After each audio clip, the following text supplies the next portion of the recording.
दोस्तों सोचो अगर आप इस दुनिया से चले जाओ और किसी को पता ही ना चले। इवन आपकी फैमिली, आपके नेबर्स, आपके फ्रेंड्स, किसी को नहीं। सिर्फ आपके अपार्टमेंट का टीवी ऑन हो और आपकी बॉडी अपने ही अपार्टमेंट के बेडरूम में पड़ी हो।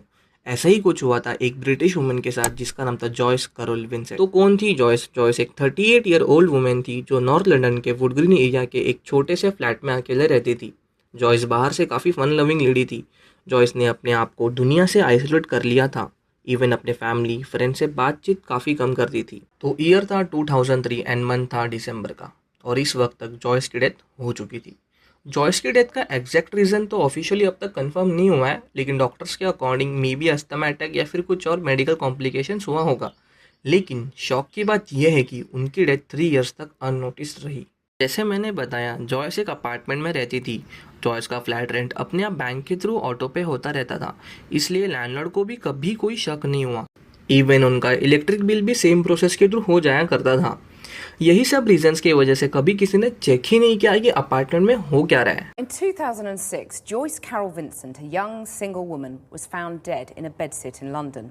She was lying on her couch, the television was on, there were half-wrapped Christmas presents nearby. एक टाइम के बाद जॉयस के बैंक के सारे पैसे खत्म हो गए। तो कुछ महीनों बाद ईयर 2006 और मंथ था जनवरी। तो जैन में बेलिफ्स जो रेंट रिकवरी के लिए आए थे, उन्होंने जब फ्लैट का डोर तोड़ा तो एक हॉरिफाइंग सीन उनके आंखों के सामने आया। जॉयस का स्केलेटन बेड पे पड़ा था और टीवी अभी भी ऑन था। रूम के साइड टेबल पे गिफ्ट प्रेजेंट पड़े थे। मतलब 3 साल के लिए जॉयस अपने बेड पे ही थी, वो भी अकेले। और उसके अपार्टमेंट के 4 दीवारी के अलावा किसी को पता ही नहीं था कि जॉयस कहाँ है, कैसी है। इस केस ने पूरे यूके को हिला के रख दिया था।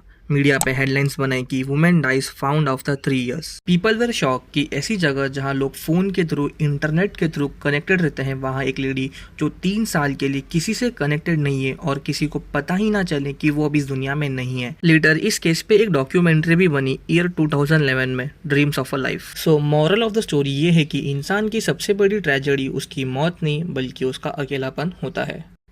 एंड शायद इसीलिए कहते हैं कि कभी कभी अपने क्लोज लोगों से ईगो को साइड रख के उनसे बात कर लेनी चाहिए। शायद उन्हें हमारी ज़रूरत हो।